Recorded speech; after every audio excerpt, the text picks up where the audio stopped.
Bonjour à tous, on se retrouve aujourd'hui pour une vidéo dont j'avais parlé lors de ma dernière vidéo sur les différents types d'encre. Donc j'avais demandé si ça vous intéressait éventuellement qu'on fasse une vidéo là-dessus ensemble et vous m'avez répondu oui, donc c'est chose faite. Je vais vous présenter aujourd'hui, alors attendez, je regarde mon petit cahier, six encres en fait, 6 types d'encre que personnellement j'utilise énormément et qui sont également très utilisées en général dans le monde du scrap. Il en existe beaucoup d'autres, mais on va dire que celles-ci, ce sont vraiment, excusez-moi, les plus connues. Alors, pour commencer, nous avons les célèbres, je pense que tout le monde les connaît, les célèbres Distress Ink qui sont ici. Alors, pourquoi on en a deux différentes et quelles sont leurs utilisations? Les Distress Ink, ça a été les premières, et d'ailleurs je me souviens, c'était également les premières que j'avais achetées quand je me suis mise au scrap. Et en fait, elles sont surtout faites pour faire des fonds et à la base pour vieillir des papiers. Elles ne sont pas du tout faites pour tamponner. Ce sont donc des pattes d'encre comme ça, carrées. Vous avez un énorme choix de couleurs.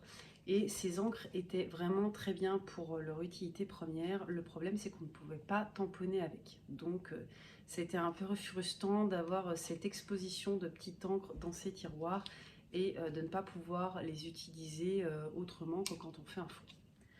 Sur ce, ils ont décidé de sortir, alors je ne saurais pas vous dire combien d'années ça fait, mais ça fait déjà bien quelques années, ils ont décidé de sortir les Distress Oxide.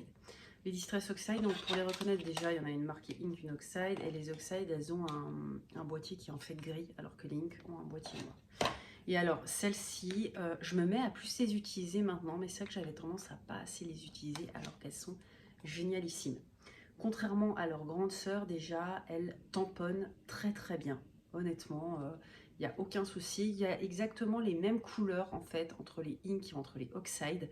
C'est juste que les Oxide ont un fini qui est beaucoup plus craie, on va dire, et elles sont vraiment faites pour tamponner. Elles réagissent très bien à l'eau, donc vous pouvez aussi facilement les aquareller. Et quand vous faites des fonds, ça fait vraiment, si vous faites un peu au brosse-estompe, ça fait vraiment des fonds très très doux et qui rendent très bien. Voilà. Ensuite, on utilise également énormément l'encre Memento. Donc l'encre ou Memento, c'est comme vous voulez. L'encre Memento, elle existe. Alors il y a beaucoup moins de choix de couleurs. Moi, étant donné l'utilisation que j'en ai, en gros une seule couleur noire, ça me suffit très bien. Parce qu'en fait, elle est à base d'eau.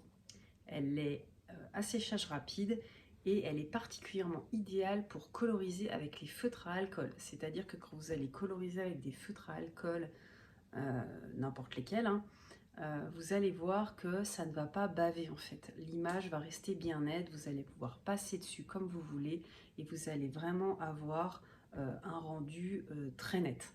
C'est pour ça que j'aime bien utiliser la Memento. Après, elle va pas trop mal pour tamponner, c'est juste qu'il faut bien faire plusieurs passages pour que le tampon en fait soit bien imbibé. Donc souvent la Memento, j'utilise avec une planche à tamponner pour pouvoir faire plusieurs fois le tamponnage pour qu'il soit bien noir comme je le souhaite.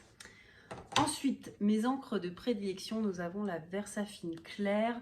Vous l'avez également, attendez, je regarde dans mon tiroir, sous ces petites versions-là. Donc ça, c'était l'ancien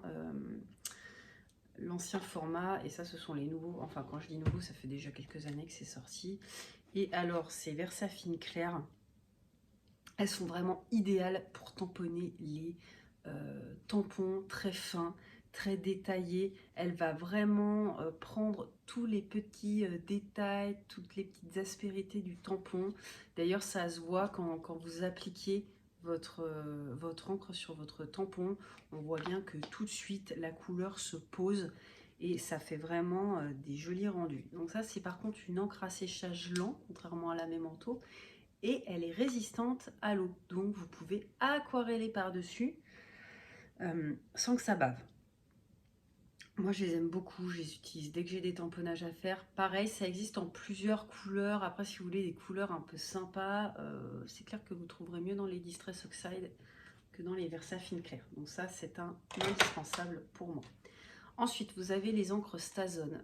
Je l'utilise rarement pour la bonne et simple raison que l'odeur est une véritable infection.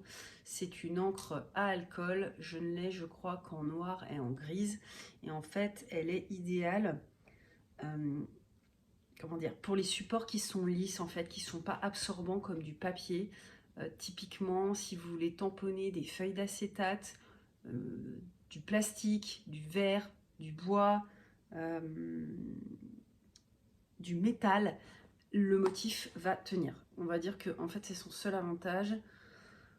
Moi j'utilise exclusivement pour ça. Après sur du papier, ça va pas vraiment très bien. Voilà. Ensuite, nous avons la Versamark. La Versamark, c'est mon encre de prédilection pour embosser à chaud. Parce qu'en fait, elle est à séchage très lent, au cas où vous n'aurez pas compris. Et elle est collante, en fait. Elle est transparente, donc c'est un pad un peu, mais elle est transparente. Et elle donne un effet mouillé, on va dire, si vous l'utilisez juste pour tamponner. Voilà. Et mon dernier type d'encre que j'apprécie particulièrement, ce sont les encres Stampin' Up que j'ai beaucoup utilisées quand j'étais démo. Elles sont idéales, elles tamponnent très bien, elles font des très jolis fonds, elles sont aquarellables. Vraiment, elles sont multi-usages et c'est très pratique quand vous commencez et que vous n'avez pas nécessairement 50 milliards de pattes d'encre pour utiliser. Voilà, ça pour moi ce sont les principales encres aujourd'hui sur le marché qui valent le coup, on va dire, d'être connues.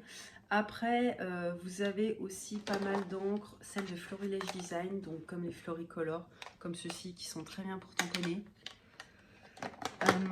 Vous avez, alors ça je sais pas si ça existe encore, les mini color box comme ça, les Cat Eyes, qui sont aussi très bien pour tamponner. Attention, ça en existe plusieurs sortes, à séchage rapide, à séchage lent, à effet craie également. Celles-ci c'est pareil, je ne sais pas si elles existent encore, c'était les E-Zinc, pareil, elles sont très bien pour tamponner, mais c'est vrai qu'après on ne peut pas faire toutes les collections de toutes les encres. Moi j'ai privilégié vraiment, en ce moment je suis sur les Distress Oxide, d'ailleurs je dois bientôt en recevoir, je vous ferai peut-être un haul de ceci. Pour les encres dorées, ma meilleure encre dorée c'est celle-ci. La Brillance Gold, elle est vraiment très bien pour tamponner, elle a un vrai rendu doré et elle va très bien sur les surfaces foncées. Voilà, après globalement ce sont les types d'encre que j'ai. J'avais aussi pas mal utilisé à un moment celle-ci de Ingvild Bolm, je crois que ça s'appelle, les Chalk Ink. Le seul problème de ces encres c'est qu'elles ont séché très vite et du coup j'ai pas pu énormément les utiliser. Et voilà. Voilà, c'est tout ce que je voulais vous dire pour les encres. J'espère que j'aurai été claire. Si vous avez des questions, n'hésitez pas à les mettre en commentaire. Et quant à moi, je pense que je vous retrouverai bientôt pour une vidéo haul. Bonne journée!